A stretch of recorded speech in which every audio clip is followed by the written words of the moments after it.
예수님께서 이제 마지막 설교 또 마지막 기도를 다 마치시고 제자들과 함께 감람산으로 이제 올라가세요. 감람산으로 가셔서 그 감람산 그 언덕배기 같은데 동산이 하나 있거든요. 거기가 겟세마네입니다. 겟세마네. 그 올리브 기름을 짜는 기름 틀이 있는 그 겟세마네 동산에 가셔서 이제 제자들하고 함께 기도하시다가 거기에서 이제 체포되시는 거예요.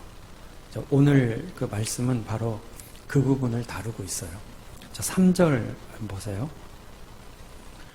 유다가 군대와 대제사장들과 바리새인들에게서 얻은 아랫사람들을 데리고 등과 횃불과 무기를 가지고 그리로 오는지라.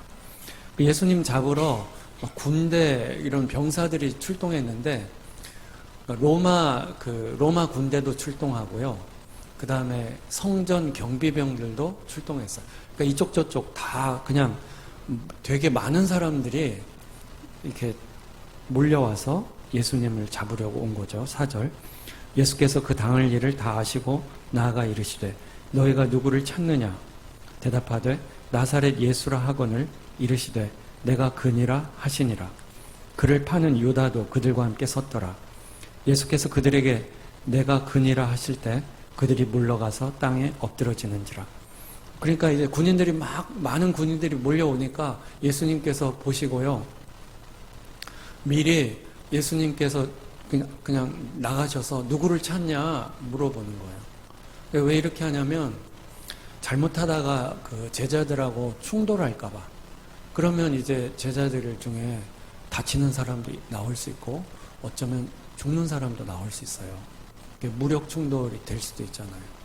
그래서 그걸 이제 막기 위해서 예수님께서 그냥 미리 그냥 쭉 나가시는 거예요. 누구 찾냐? 나사렛 예수를 찾는다 하니까 나다 이렇게 아예 얘기하는 거예요. 마치 무슨 자수하듯이 나다. 근데 여기 그 6절에 보시면 예수께서 그들에게 내가 그니라 하실 때 그들이 물러가서 땅에 엎드러지는지라. 아주 그 이상한 일이 생기는 거예요. 예수님께서 내가 그니라, 나다, 내가 예수야다 그렇게 얘기하니까 그 말을 들었던 그 군인들 있죠? 군인들이 뒤로 쭉 누가 뭐 땡겼는지 뒤로 이렇게 물러가다가 또 앞으로 고꾸라져 넘어졌다는 거죠. 그러니까 뒤로 넘어갔다가 뒤로 벌러덩 넘어간 것도 아니고. 그러니까 이거는 뭐냐면 지금 천사가 이 군인들 뒷덜미를 잡아가지고 뒤에서 이렇게 끌은 거예요. 이게 이제 그 놀라운 기적이 벌어진 거죠. 그러니까는 군인들이 누가 뒤에서 끄는 것 같으니까 뒤로 막 물러갔다가 몇 걸음 물러갔다가 천사가 잡은 뒷덜미를 놓은 거예요. 놓았어. 그럼 이렇게 놀러갔다가 갑자기 놓으니까 앞으로 확 꼬꾸라지는. 그러니까 이런 기적이 일어난 겁니다. 이 기적이 그냥 일어나지는 않았어요. 계속 보시면 알아요. 왜 이 기적을 예수님께서 일으키셨는지. 근데 이 기적을 일으켰다가지고 다친 사람은 없어요. 그냥 군인들이 엎어졌죠. 자, 7절. 이에 다시 누구를 찾느냐고 물으신대 그들이 말하되 나사렛 예수라 하거늘 예수께서 이르시되 너희에게 내가 그니라 하였으니 나를 찾거든 이 사람들이 가는 것은 용납하라 하시니. 한 번 더 예수님께서 내가 예수야다 얘기하고 나를 붙잡으러 왔으니까 나만 붙잡고 대신에 이 사람들은 가도록 해라. 그러니까 제자들은 풀어줘라 이거예요. 내가 순순히 잡힐 테니까 제자들은 풀어줘라. 그렇게 얘기를 한 겁니다. 근데 지금 이 마당에 원래는 이 군대가 다 잡아가려고 했죠.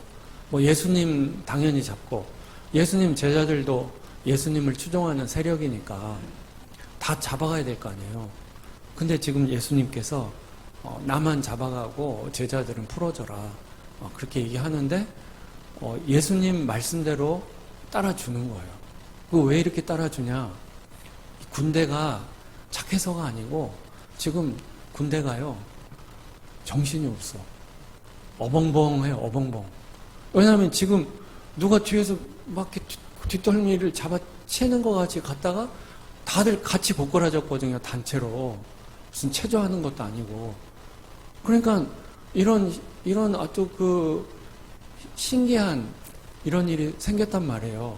그 예수님이 그 말씀할 때 그런 일이 벌어지니까 이게 뭐냐 싶은 거예요. 그 예수님의 말씀에 어떤 위압감 같은 것도 막 느끼고, 그러니까 함부로 제자들까지 막 다 체포하고 뭐 지금 그게 아니에요. 지금 이미 그 기세가 다 눌려버렸어요. 지금 정신이 하나도 없는 거죠. 자, 그런 중에 10절. 이에 시몬 베드로가 칼을 가졌는데 그것을 빼어 대제사장의 종을 쳐서 오른쪽 귀를 베어버리니 그 종의 이름은 말고라.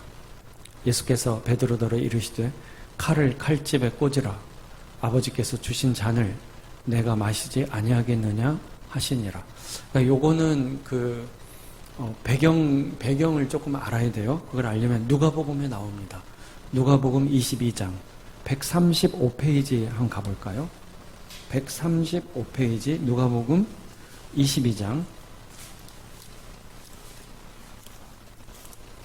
누가복음 22장 35절 보시죠. 35절.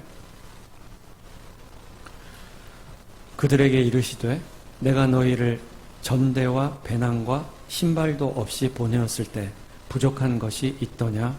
이르시되 없었나이다. 그 전도행 보낼 적에 뭐 전대도 차지 말고 막 이렇게 하셨잖아요. 그럴 적에 부족한 게 있던 이렇게 물어보니까 없었습니다.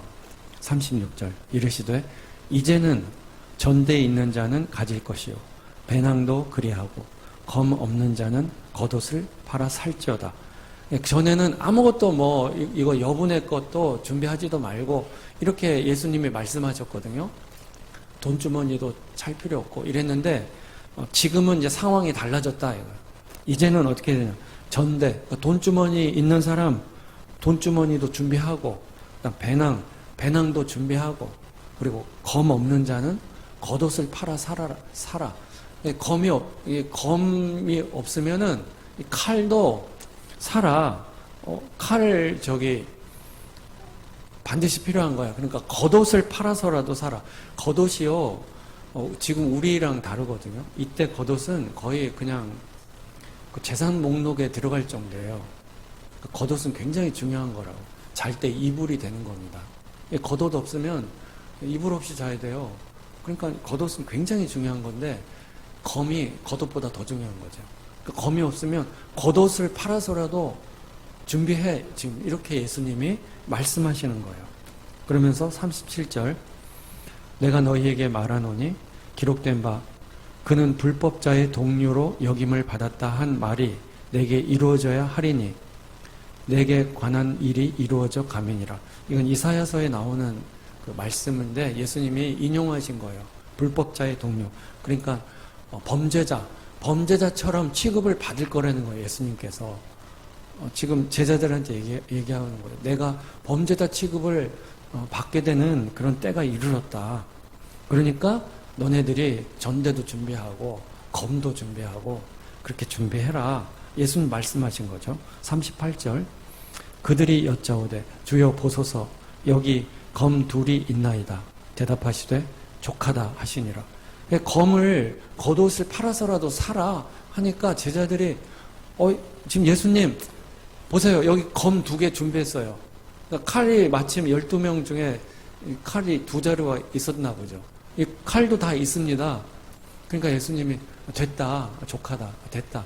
근데 지금 예수님은요, 이때 그 검을 준비하고 돈주머니도 준비하고 이게 전부 다 영적인 무장을 하라는 의미예요. 이게. 영적인 무장을 해라. 지금 그 전쟁을 벌여야 되는 거예요. 전쟁을.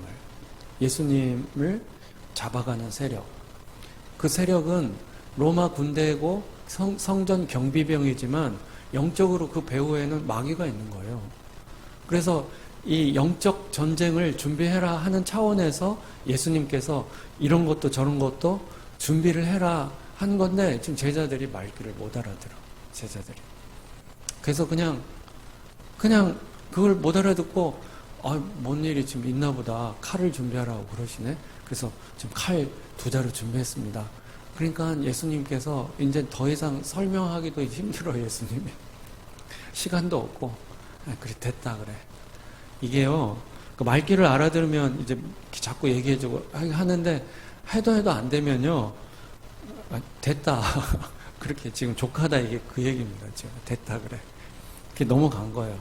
그 넘어가서, 다시, 오늘 본문 다시 가면은, 예수님이 진짜, 잡히게 생겼거든요.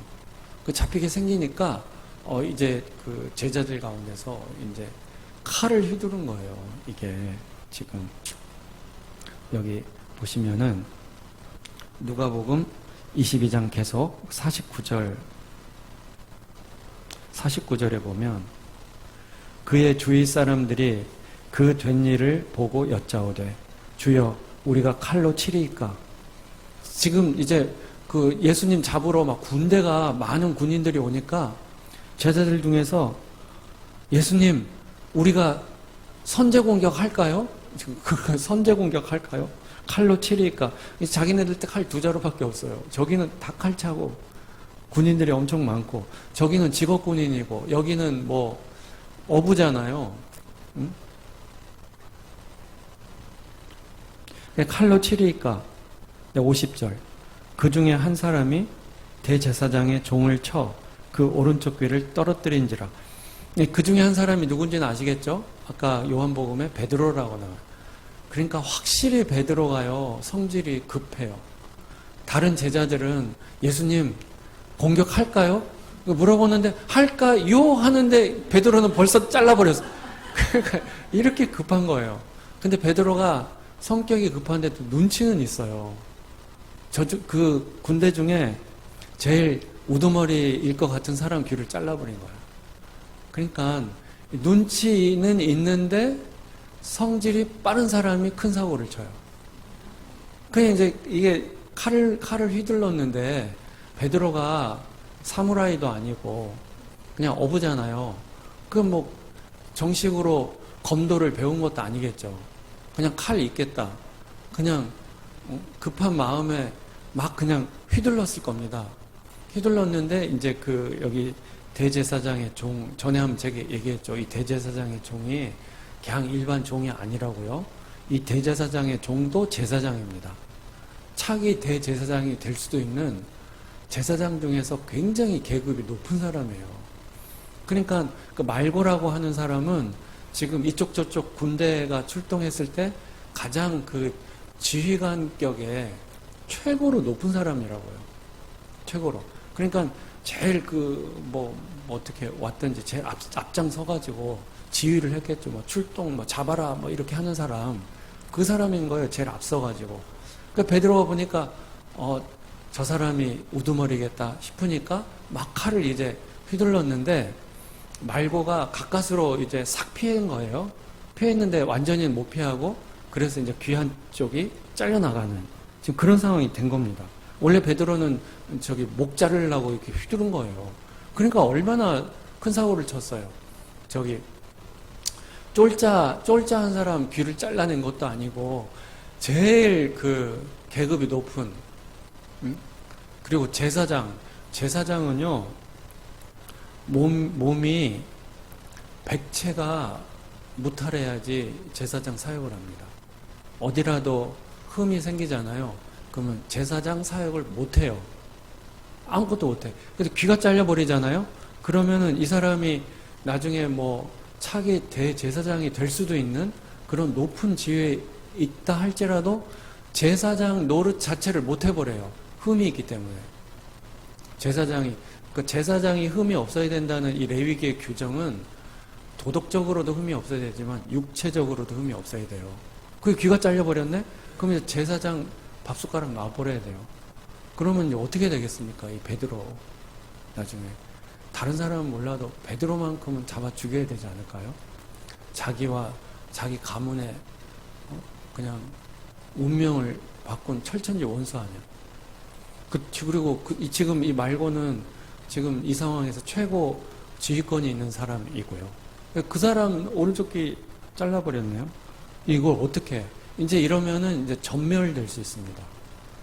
막 화가 나서라도 쳐라 한마디 버리면 이게 되겠냐고. 여기는 칼 2자루밖에 없고 무슨 군사훈련 받은 것도 아니고 저기는 인원도 많고 정식 군대인데 이게 어떻게 되겠어요? 근데 예수님이 이렇게 수습하세요. 51절 예수께서 일러 이르시되 이것까지 참으라 하시고 그 귀를 만져 낫게 하시더라. 그러니까 예수님께서 바로 말고 그 대제사장의 종 떨어진 귀를 바닥에서 주워가지고 이거를 또 기적을 일으키시는 거예요. 이런 치유의 기적. 그 잘렸는데 무슨 외과 수술한 것도 아닌데 귀를 이렇게 만지시니까 귀가 그냥 다 붙어버렸어요. 왜냐하면 예수님은 창조주시고 아담을 지을 때 흙으로 귀를 이렇게 흙을 이렇게 해가지고 귀를 빚으셨을 거 아니에요. 아니, 그런 예수님이 뭐 귀 없는 귀까지 빚으신 분이 잘린 거 접합하는 게 뭐 일도 아니겠죠? 이거를 이렇게 다 이렇게 하는 거예요. 말고가 어안이 벙벙한데 더 벙벙한 거야. 이게 지금 나한테 뭔 일이 생긴 거냐. 분명히 내가 이거 귀가 잘려가지고 막 통증 때문에 정신이 하나도 없었는데 이게 지금 멀쩡하네? 막 이러니까요. 말고가 다 죽여 하든지 쳐라 하든지 다 붙잡아 하든지 이걸 깜빡해버린 거야. 정신이 하나도 없고. 그리고 군대들도 막 저기 뒤로 뒷걸음질 쳤다가 앞으로 고꾸라졌다가 막 하니까요. 이래저래 정신이 없는 거예요. 그래서 이런 그 기적을 예수님께서 계속해서 일으키는 거예요. 그러니까 이게 뭐냐? 예수님이 제자들을 사랑하시되 끝까지 사랑하시는 거예요. 제자들을 보호하시려고 이렇게 하시는 거죠. 여기 지금 이 상황을 마태복음에서는 마태가 어떻게 그리고 있는지 그것도 한번 볼게요. 47페이지 신약성경 마태복음 26장도 한번 볼게요. 마태복음 26장 51절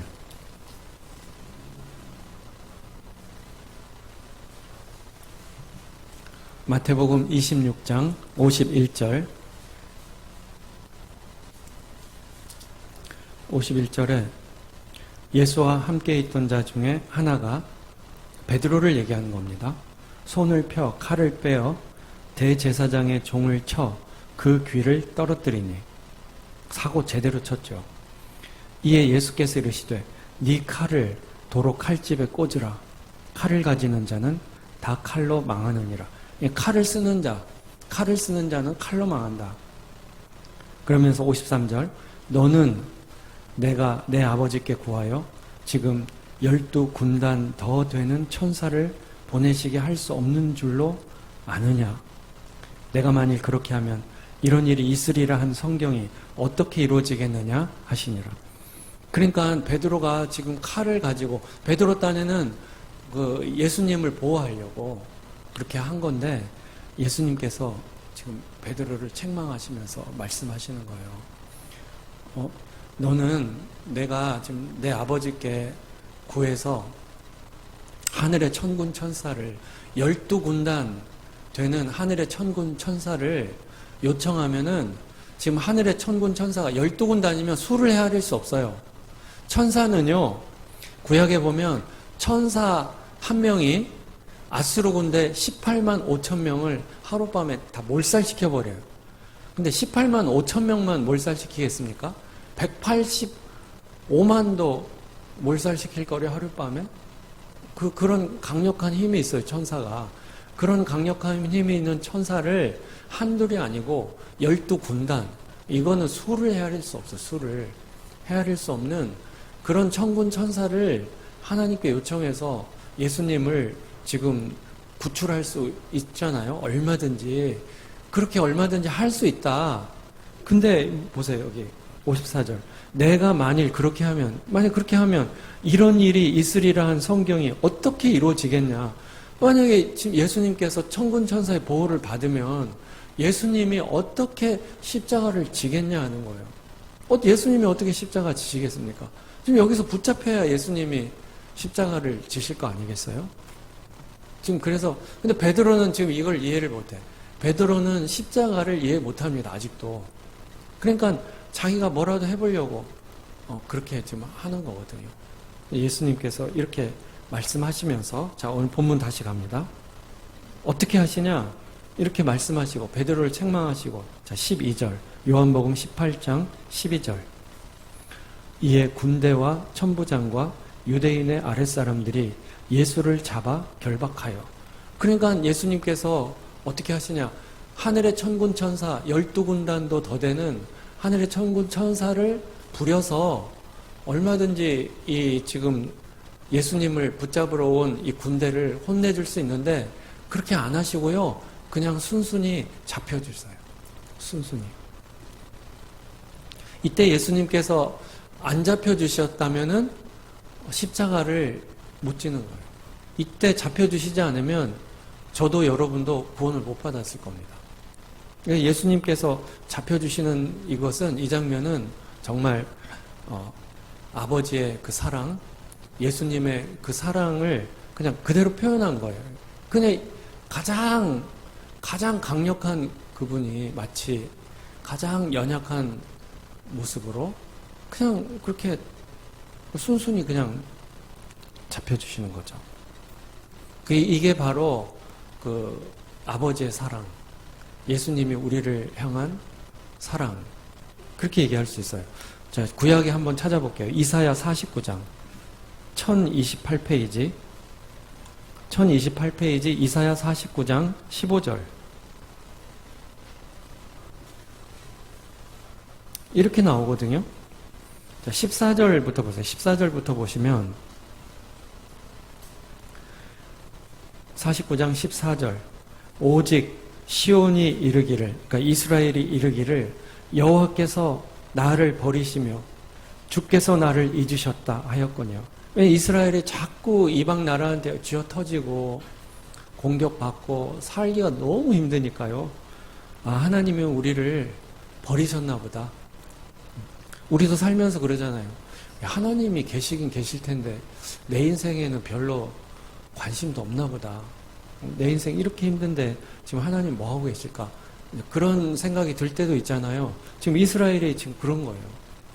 여호와께서 나를 버리시며 주께서 나를 잊으셨다 하였거니와 그런데 하나님 말씀은 15절 여인이 어찌 그 젖 먹는 자식을 잊겠으며 자기 태에서 난 아들을 긍휼히 여기지 않겠느냐. 그들은 혹시 잊을지라도 나는 너를 잊지 아니할 것이라. 이렇게 말씀하는 거예요.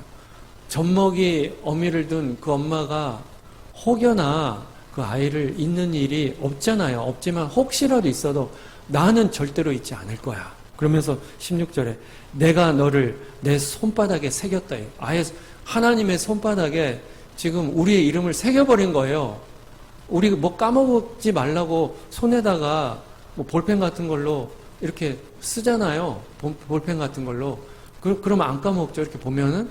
근데 볼펜으로 써놔도 세수 몇 번 하면 지워져 버리잖아요. 근데 하나님은 우리의 이름을 어떻게 하셨냐? 새겨버렸어. 이거 새겨버리면은요, 이거 세수 100번 해도 안 지워져요. 그 하나님은 이렇다고요. 그러니까 하나님이 나를 잊었고 하나님은 내 인생에 관심도 없나 봐. 그건 우리의 착각이라는. 16절에 내가 너를 내 손바닥에 새겼고 너의 성벽이 항상 내 앞에 있나니. 그러니까 예루살렘의 성벽, 그 성벽을 막 허물어뜨리고 외적이 막 침범하고 이러니까 하나님이 우리를 잊으셨나 보다 이러는데 그렇지 않아. 네 성벽이 항상 내 앞에 있어. 이 말은 내가 계속 너를 지켜보고 있어 이 말이에요. 계속 지켜보고 있어. 어린 애기 아장아장 걸어가는데 엄마가 애기 계속 지켜보잖아요. 혹여라도 넘어질까 봐. 그 넘어지면 빨리 달려가서 애기 안고. 그 지금 하나님이 그렇게 이스라엘을 다루신다는 거예요. 우리를 그렇게 다루는 거예요. 또 한번 봐보세요. 호세아 11장 1266페이지 1266페이지 호세아 11장 8절 호세아 11장 8절.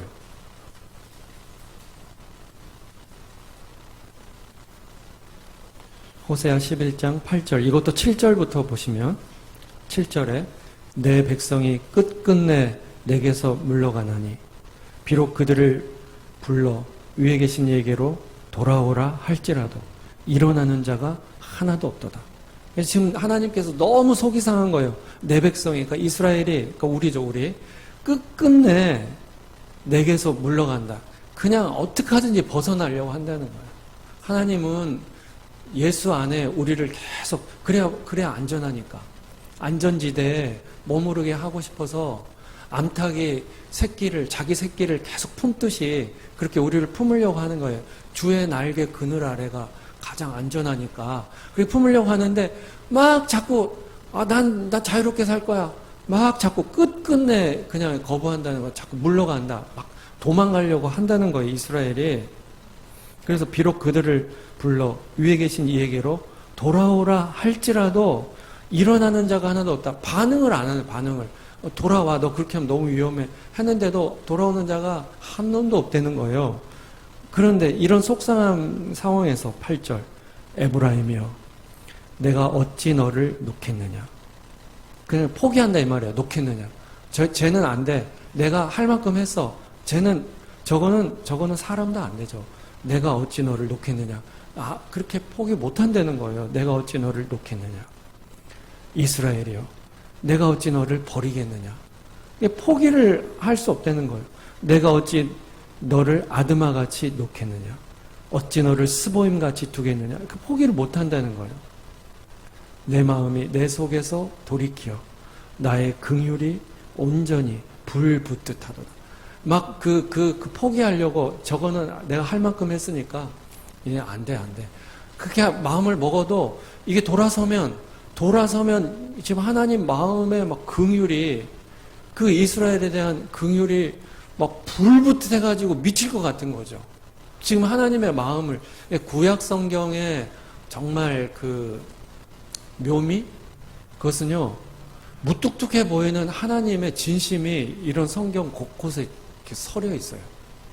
그 막 하나님이 마음이 어쩔 줄 모르겠다는 거예요. 그 이스라엘에 대한 당신에 대한 그 긍휼이 여기는 마음. 저 지옥 가면 저 어떡하냐 저거. 그러니까 미워도 다시 한번 이렇게 되는 거예요. 다시 가가지고 또 얼르고 달래고 그렇게 한다는 거예요. 그런 마음으로 지금 예수님께서 오늘 본문에서 12절에 잡혀주시는 거예요. 순순히. 가장 강력한 힘이 센 그분이 가장 연약한 모습으로 그렇게 잡혀주시는 거예요.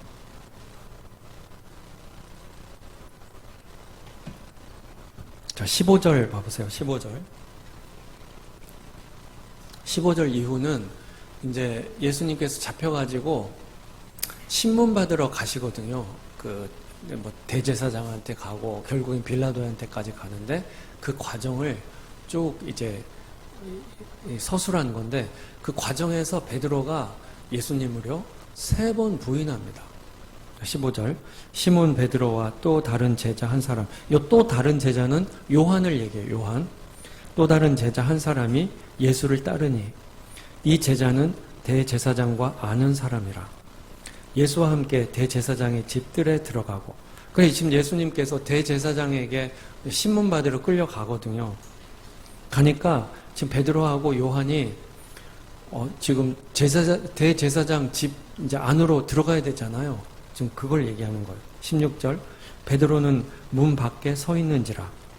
대제사장을 아는 그 다른 제자가 나가서 문 지키는 여자에게 말하여 베드로를 데리고 들어오니.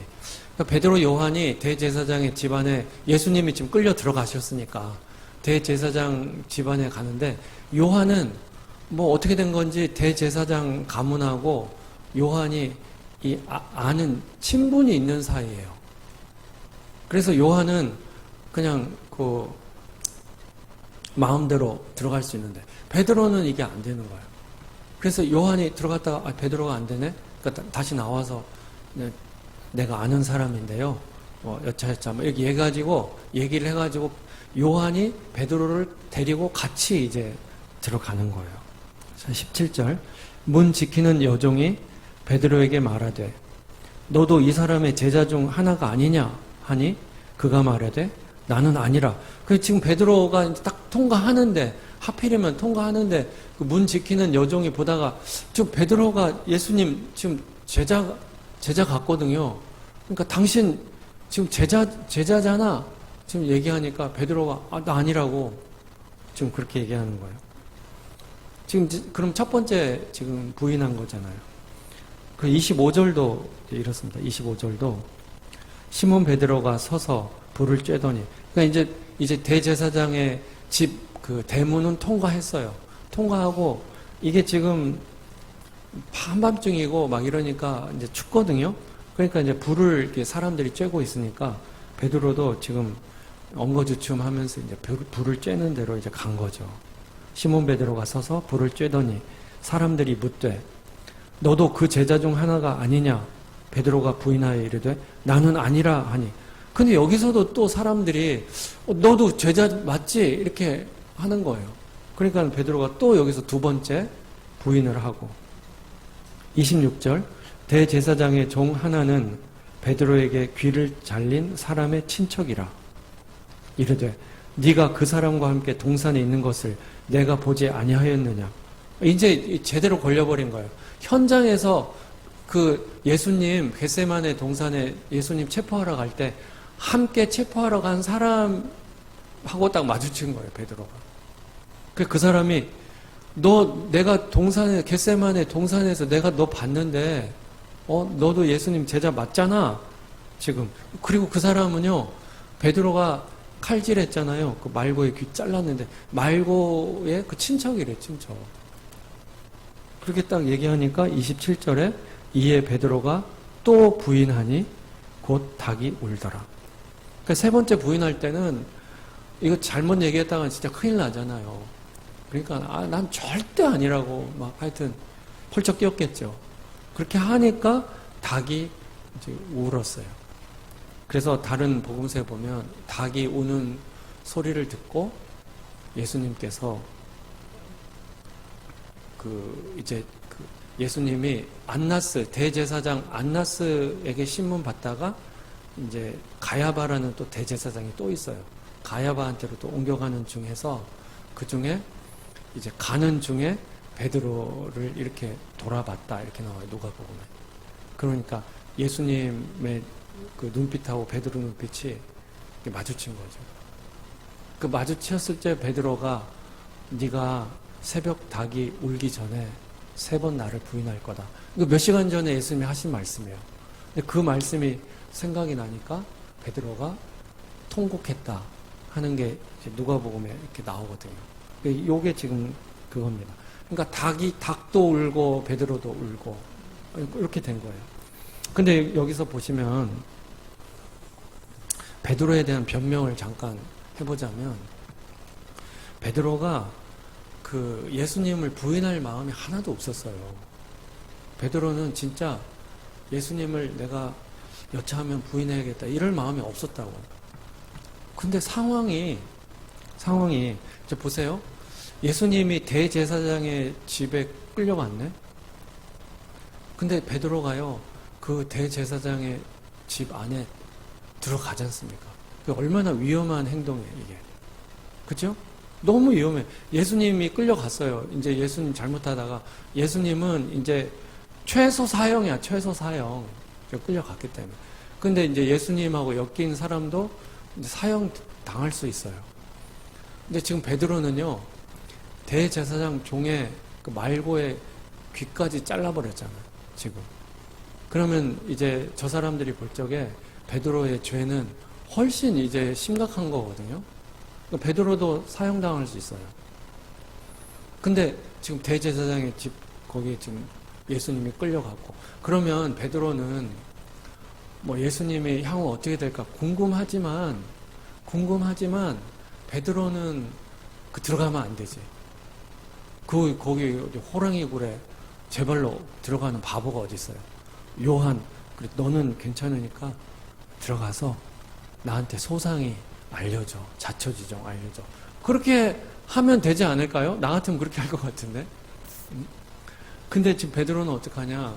그걸 들어가요. 이걸 굉장한 위험을 무릅쓴 겁니다, 베드로가.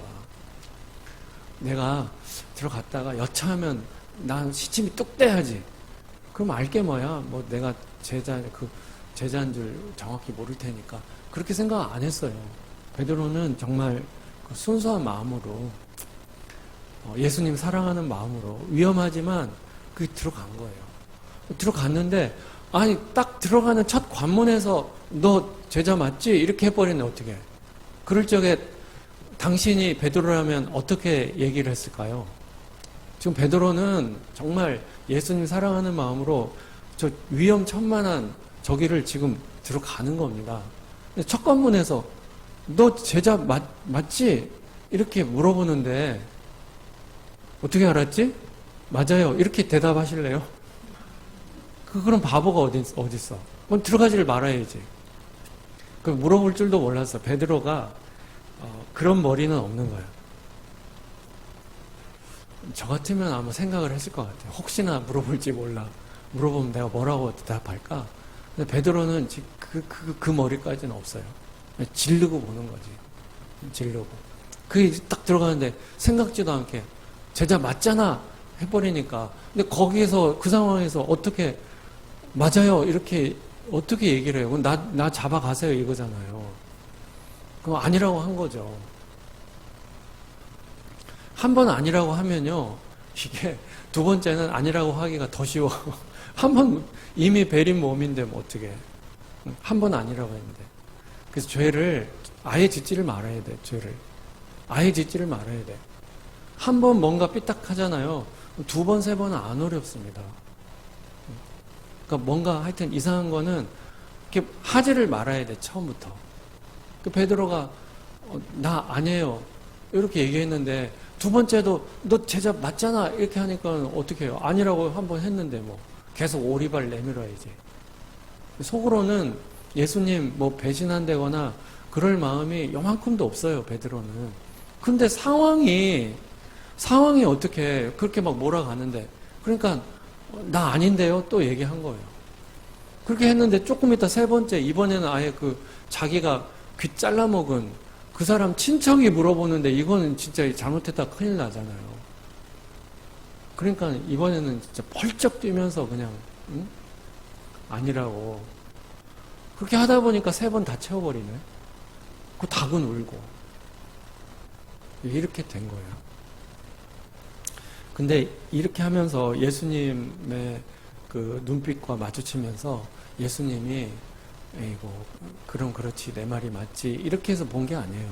예수님이 긍휼함이 가득 담긴 그 눈으로 그렇게 보신 거예요. 창세기 6장에 노아를 바라보셨던 그 눈빛으로 베드로를 바라보시는 거예요. 그러니까 그런 눈빛을 베드로가 예수님의 그 눈빛을 보니까 더 마음이 막 미어지지 않겠어요? 차라리 아이고 못난 놈 이런 눈빛으로 예수님 보셨으면 자기를 질책하는 그런 눈빛으로 보셨으면 차라리 마음이 덜 불편했을 거예요. 근데 예수님께서는 그런 눈빛으로 안 보시는 거예요. 그 베드로가 그때 깊이 깨닫습니다. 아, 이게 열심만 가지고 되는 게 아니구나. 예수님이 네가 지금은 나를 따라오려고 하지만 안 돼 이렇게 얘기했잖아요. 내가 목숨까지 걸었는데 예수님 왜 안 돼요?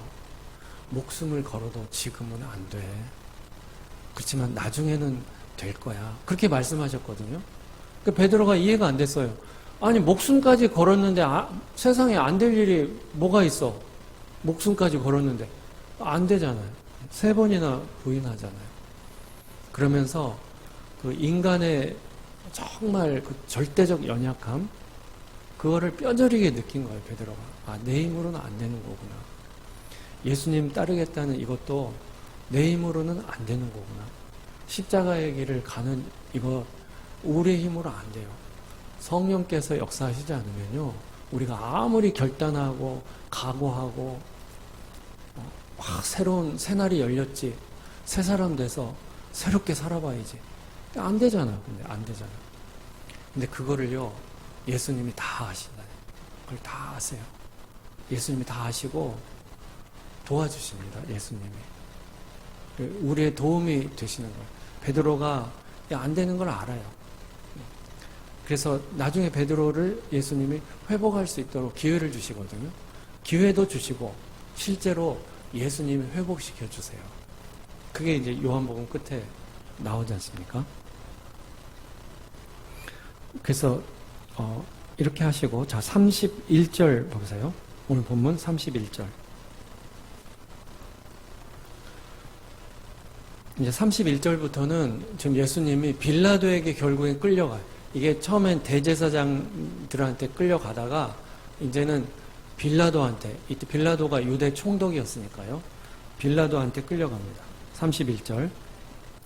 빌라도가 이르되 너희가 그를 데려다가 너희 법대로 재판하라. 유대인들이 이르되 우리에게는 사람을 죽이는 권한이 없나이다 하니 이는 예수께서 자기가 어떠한 죽음으로 죽을 것을 가리켜 하신 말씀을 응하게 하려 함이로라. 대제사장하고 유대 그 지도자들이 예수님을 그 밤에 이제 밤 지나서 새벽에 가는 거예요. 그때 이제 예수님을 이제 끌고 지금 이제 빌라도한테 이제 간 거예요. 그게 막 급하게 이렇게 이제 소송 걸리니까 빌라도도 이게 이제 뭐 어떻게 못하고 와서 이제 지금 이거에 대한 재판을 해야 되는데 빌라도가 이 재판하고 싶지 않은 거예요. 왜냐하면 빌라도는 알고 있습니다. 예수님이 죄가 없다는 거를. 그리고 이 대제사장 그리고 유대 지도자들이 예수님을 제거하기 위해서 뭔가 이렇게 없는 죄를 덮어 씌우고 하는 이런 거를 빌라도가 다 알아요. 그러니까 지금 빌라도가 이렇게 얘기하는 31절에 너희가 그를 데려다가 너희 법대로 재판해. 나까지 끌어들이려고 하지 마. 이 말이에요. 니네 종교법이 있잖아. 니네 종교법대로 재판해. 이렇게 얘기하니까 유대인들이 우리한테는 사람을 죽이는 권한이 없습니다. 사형 집행권이 없어요. 우리한테는. 이렇게 얘기하는 거예요. 사람을 죽이는. 그러니까 이게 무슨 말이에요? 이게 결국 우회적으로 무슨 말이냐면 빌라도 총독 당신이 지금 이 예수와 이 사람 사형 언도를 내려야 돼요. 사형 아니면 우리가 데려오지도 않았죠. 근데 사형 집행권이 우리한테 없으니까 데려온 거예요. 그러니까 사형 시켜주세요. 지금 이 말이에요. 그러니까 이것도 얼마나 그 불공평한 얘기입니까, 이게. 지금 재판에 외압을 집어넣는 거잖아요. 지금 사형을 시켜주세요. 무슨 뭐 사형보다 못한 거라면 우리가 얼마든지 우리도 종교법대로 하겠는데 사형 집행권이 없으니까 지금 총독님한테 데리고 온 거지 않습니까? 지금 이 얘기입니다. 지금 이게. 근데 또 생각해 보면 이 대제사장하고 이 사내들인 여기가요. 사형 집행권이 아예 없는 것도 아니에요. 이 종교법상으로 진짜 심각한 어떤 신성 모독이라든지 뭐 그런 거 하면은요. 사형 집행합니다. 사도행전에 보면 스데반의 경우에 스데반이 돌에 맞아 죽죠? 그거를 사형을 집행한 거예요. 그때 바울이 그 사형 집행 현장의 책임자였잖아요. 그거 뭐 저 스데반 저 죽을 죄 지었어. 그러면 총독한테 끌고 가가지고 지금 예수님 하듯이 그 사형 시켜주세요. 안 하잖아요. 그렇게 안 하고 그냥 돌로 쳐서 죽여버려요, 현장에서.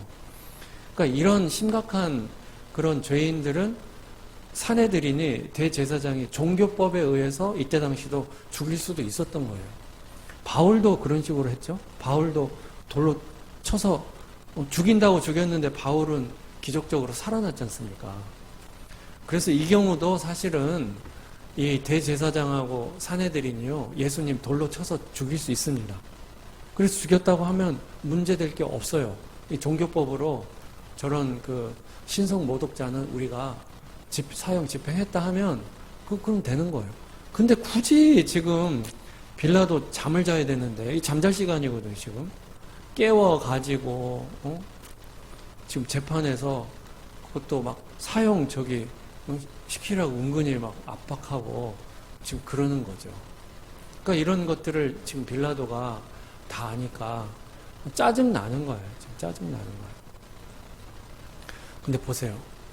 이 대제사장 산헤드린의 사형 집행법대로 하면 예수님은 어떻게 죽으셔야 되냐면 돌에 맞아 죽으셔야 돼요. 돌에 맞아서.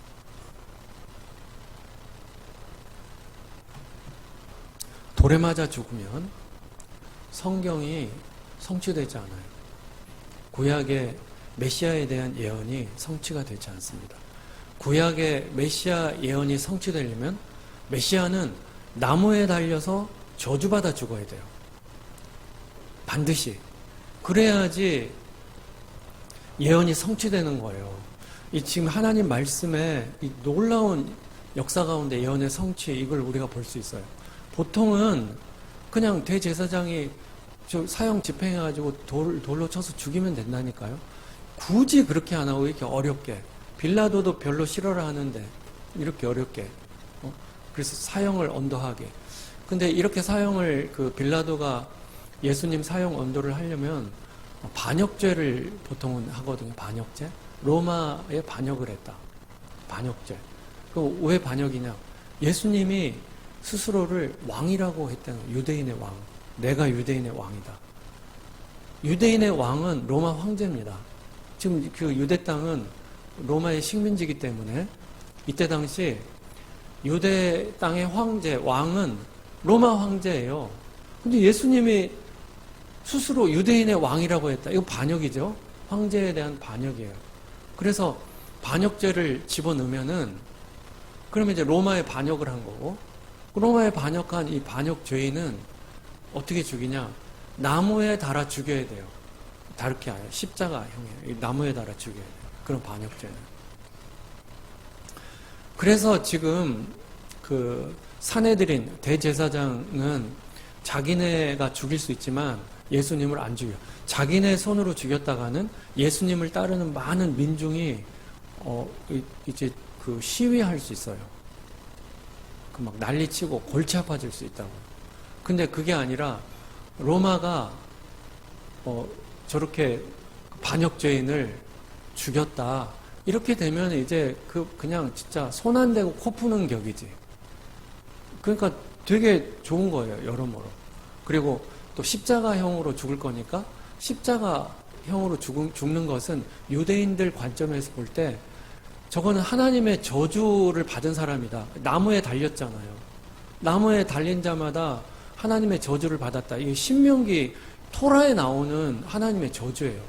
그러니까는 예수와 저 사람이 얼마나 반역을 하고 저주를 받았으면 저렇게 나무에 달려 죽었잖냐. 저게 증거잖아. 이렇게 되면은 이제 민중들은 또 그렇구나 이렇게 되거든요.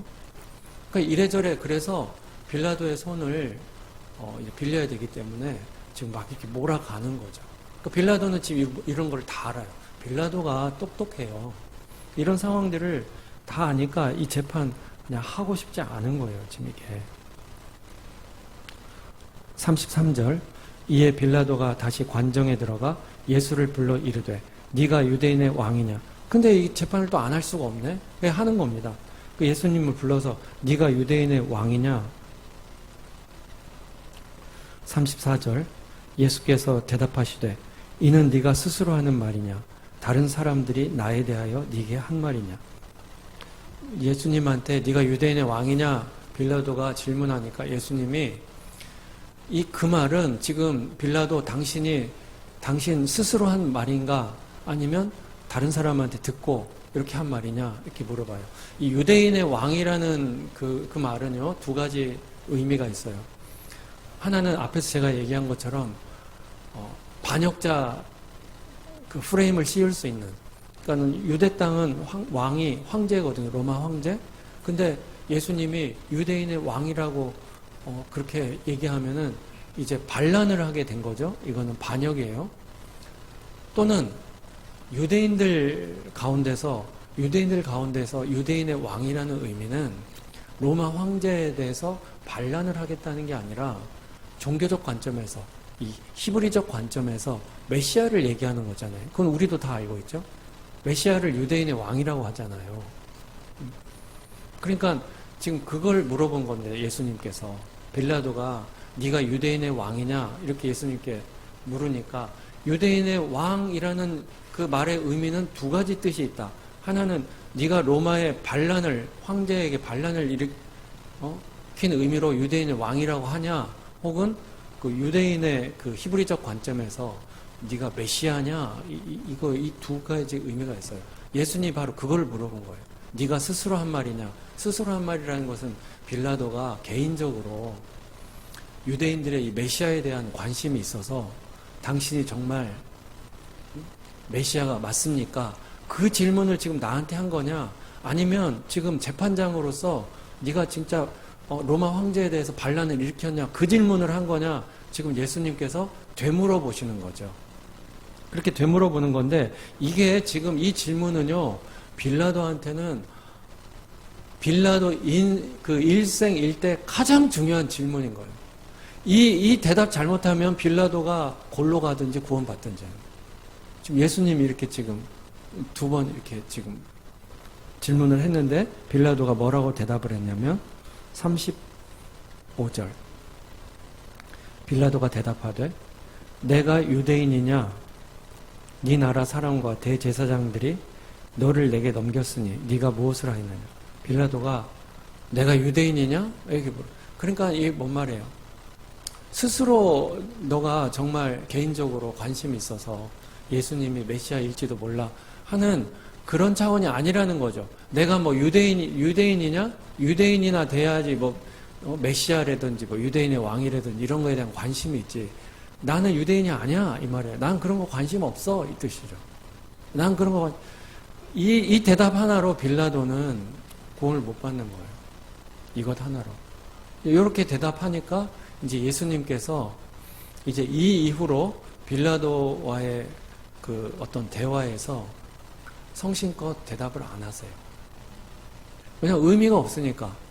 이때 빌라도가 정말 개인적으로 어떤 관심을 표했으면은요, 예수님께서 끝까지 그 빌라도 한 사람의 영혼을 위해서 끝까지 어떻게 하든지 그렇게 답변을 하고 빌라도를 구원하기 위해서 아마 노력을 하셨을 거예요. 근데 빌라도가 여기서 딱 내가 뭐 유대인이냐? 난 그딴 거 하나도 관심 없어. 그냥 네가 유대인의 왕이냐고, 네가 반역을 했냐 안 했냐, 로마 황제 반역을 했냐 안 했냐, 나는 그거 관심 있는 거야. 반역하면 너는 그냥 죽이면 되는 거고, 반역 안 했으면 안 한 대로 또 그렇게 재판하면 되는 거니까. 빌라도는 딱 그거에 관심이 있었던 거예요. 그래서 지금 이렇게 지금 얘기를 하는 거죠. 37절.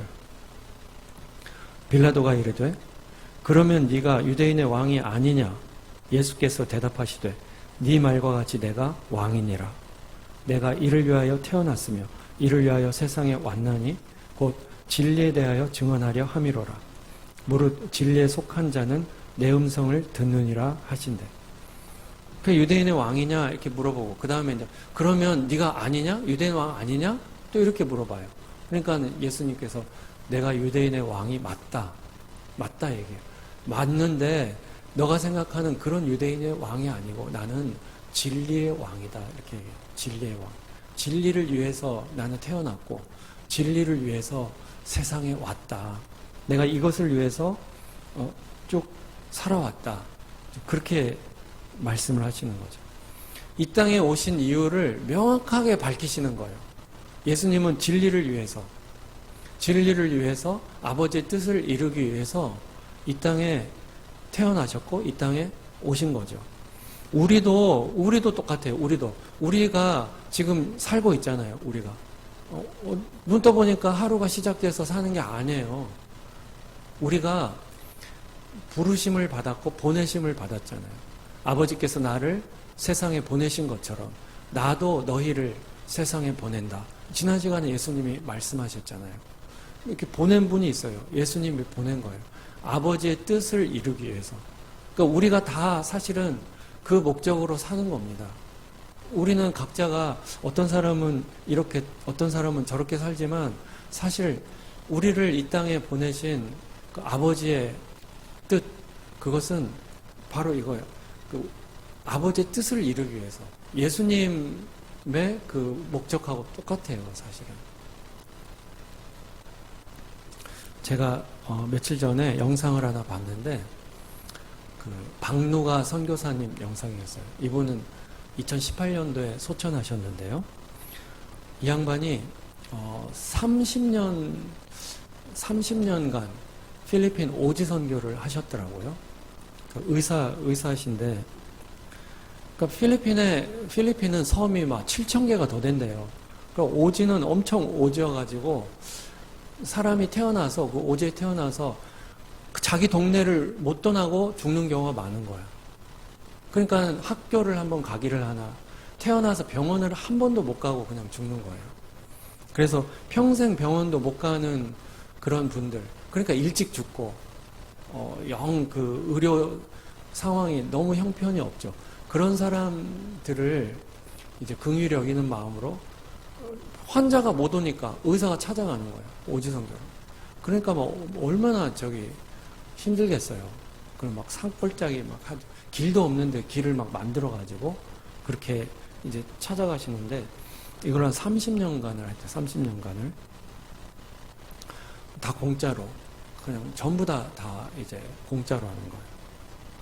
근데 이게 누가 시켜서 한다면 할 수 없죠. 시켜서 한대가지고 하면 어떻게 할 수 있겠습니까? 근데 이분은 마음에 그게 있는 거예요. 예수님께서 나를 이곳에 보냈다. 그 아버지의 뜻을 이루기 위해서 그렇게 하는 거예요. 이 양반이 의학 공부 마치고 바로 갔대요.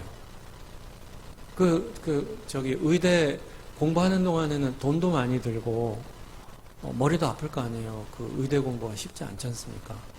근데 의대 공부하는 동안에는 이제 의료봉사 같이 단기 선교 비슷하게 그렇게 계속 오지에 가다가 이제 의사 공부 다 마치고 바로 그냥 한 5년, 10년 여기서 좀 의사는 돈도 잘 버니까 돈도 좀 벌고, 돈이 있어야 뭐 이렇게 할 수도 있으니까요.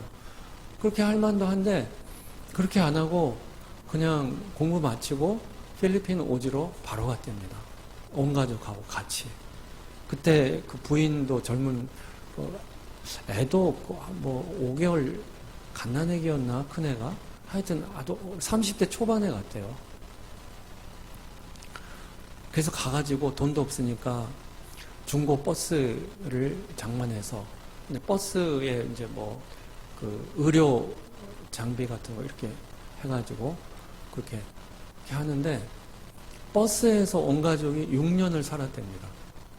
거기서 화장실이 없어가지고 그 사모님은 화장실이 없어서 여보 다 어떻게 되겠는데 화장실이 없어. 그러니까 버스 문을 탁 열어주더니 봐봐. 골라 잡으라고. 그런 생활을 6년을 했대요. 6년 돼서 애들도 크고 하니까 사모님이 이제 한국으로 애들하고 같이 나와서 식당을 했답니다. 식당을. 그래가지고 애들 키우고 또 돈 벌어서 성교비 붙이고, 돈이 없으니까. 그렇게 했대요. 그리고 남편은 거기서 오지선교 그냥 전부 그 공짜, 맨 돈이 없으니까. 이분이 돈이 없으면은 하다 돈이 없으면 뭐라도 있어야 되잖아요. 약품이라도. 돈이 없으면 한국에 들어온대. 들어와가지고 자기 친구 병원 찾아가서 나 수술 좀 시켜줘라. 돈 벌려고. 그래서 수술 이렇게 몇 건 해서 돈이 조금 되면은 바로 필리핀 오지 가서 그거 가지고 또 사람들 고치고. 그걸 했대요. 그걸 30년 했대요. 이거를. 누가 알았죠? 이거 이렇게 한다고? 그러면서 이분이 오지에서 걸릴 수 있는 병은 다 걸렸대요. 다 걸렸대요. 전염병이 1종, 2종, 3종이 있다네요. 저도 몰랐는데 1종 전염병, 2종, 3종, 말라리아, 장티푸스, 콜레라, 이질, 댕기열 해가지고 막 읊어댔는데 전 잘 모르겠어. 엄청 많은데 그거를요 단 한 개도 놓치지 않고 다 걸렸대요. 이거를. 어느 날은 너무 힘들어가지고 오지에서 이거 걸리면 누가 간호해 줄 거면, 누가 자기는 다른 사람 치료하지만 본인을 누가 치료해줘. 그래 너무 힘들고 막 괴로워가지고 하나님께 그렇게 기도했답니다. 주님, 저한테 왜 이런 일이 자꾸 생깁니까? 계속 병이 이제 걸리니까. 그것도 그런 전염병, 이거는 좀 위험하잖아요. 이런 병이 왜 자꾸 저한테 이런 병을 걸리게 하십니까? 어느 날 하나님께서 응답을 해주시는데 너는 진단 장비 하나도 없잖아. 그 오지선교를 이렇게 가는 거예요. 가는데 청진기 하나만 가져가. 뭘 가져갈 수도 없고 있지도 않고 무슨 뭐 장비가 막 뭐 검사 무슨 뭐 초음파 뭐 하나도 없어. 그 없기도 하고 그 오지를 가는 것도 힘들어. 가는 것도 그 더운데 가는 것도 힘든데 그냥 딱 약품 상자 가져가는 것도 힘든 거예요. 약품 청진기 하나, 약품 상자. 그리고 뭐 먹을 거라도 가져가야 될 거 아니야. 애들 사탕이라도 좀 나눠주고 빵이라도 준비해. 그 짐만 해도 한 보따리야. 그렇게 해서 가니까 뭐 진단 장비도 없지만 가져갈 수도 없고 청진기 하나만 가져가는데 너 진단 장비도 없잖아. 너 거기서 어떻게 진단하려고 그래? 그랬는데요. 30년 사역하는 동안 오진이 단 한 건이 없었대요. 어려운 수술까지 하는데 그 수술도 다 해냈대. 근데 그렇게 할 수 있었던 거는 진단 장비는 청진기 하나밖에 없어도 본인이 병이란 병은 다 걸려본 거예요. 다 오지에서 그 필리핀 오지에서 걸릴 수 있는 병을 본인이 다 걸려본 거예요. 그 딱 보면 알아버린대요. 딱 보면 이 사람보다 이거를 그냥 걸린 게 아니라 자기가 그 고통을 다 어디가 아프고 이 증상이 어떻고 이거를 몸으로 다 겪어봤잖아요. 그러니까 다 안 되는 거예요. 그 장비가 필요 없대. 딱 보면 안 돼. 그래서 30년간 진료하면서 단 한 건의 오진이 없었고, 그 수술실도 없고, 뭐 한 데서 그 어려운 수술을 하는데도 잘못된 적이 한 번도 없었대요. 그렇게 얘기하시더라고요. 이분이 그렇게 하는데, 그런 과정에 일찍 췌장암이 걸려요. 몸을 이제 사리지를 않으니까 일찍 췌장암에다 또 위로 전이돼서 위암, 간 경화, 당뇨, 막 하여튼 온몸이 다 만신창이가 된 거예요. 일찍.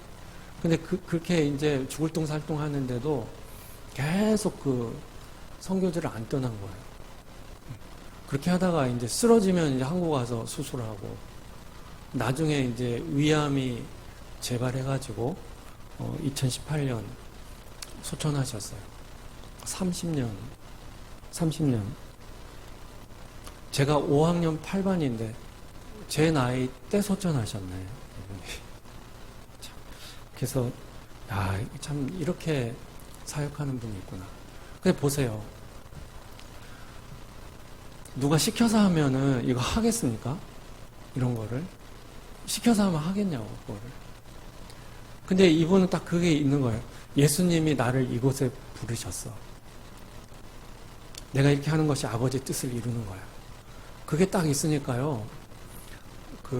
막 나중에 항암을 열 몇 번, 하여튼 굉장히 많이 해가지고 한국에서 의료진들도 전부 말리는데, 항암 잠깐 하고 통증이 가시지도 않는데 자기는 선교지 가서 한 사람이라도 진료보고 죽고 싶다고.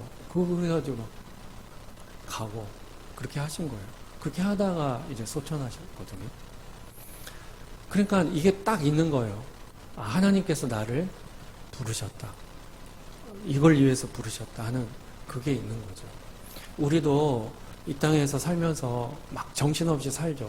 정신없이 살지만 예수님을 믿고 따르는 사람들은, 저도 그렇고 그게 있어요. 주님께서 부르셨다. 나는 어쩌다가 이 땅에 태어난 게 아니라는 걸 우리가 다 알잖아요. 하나님께서 목적이 있어서 우리를 지금 이곳에 있게 하시는 거예요. 방향성을 가지고 살게 하시는 거죠. 우리가 이 박누가 선교사님처럼 막 오지를 찾아가고 그런 선교지를 가지는 못하지만 우리는 기도하지 않습니까? 그리고 헌금을 모아서 또 헌금 보내고, 이것도 사실은 쉬운 일은 아닙니다. 돈 버는 게 어려운 건 우리가 다 알잖아요. 그 피 같은 돈을 그 헌금한다는 게 쉬운 일 아니거든요. 그래서 참 감사하게 우리는 이걸 모아가지고 어떻게 하든지 그렇게 선교비로 보내고 하는 것, 그게 우리의 부르심일 수 있어요. 어떤 분은 현장에서 일하는 걸로 부르셨고, 누군가 또 그 스폰서가 있어야지 그 일을 할 거 아닙니까? 후방에서 기도하고 또 선교비 보내고 그렇게 하면서 팀을 이뤄서 하나님 나라를 꿈꾸는 거죠. 그러한 일에 우리를 부르시고 우리를 사용하는 줄 믿습니다.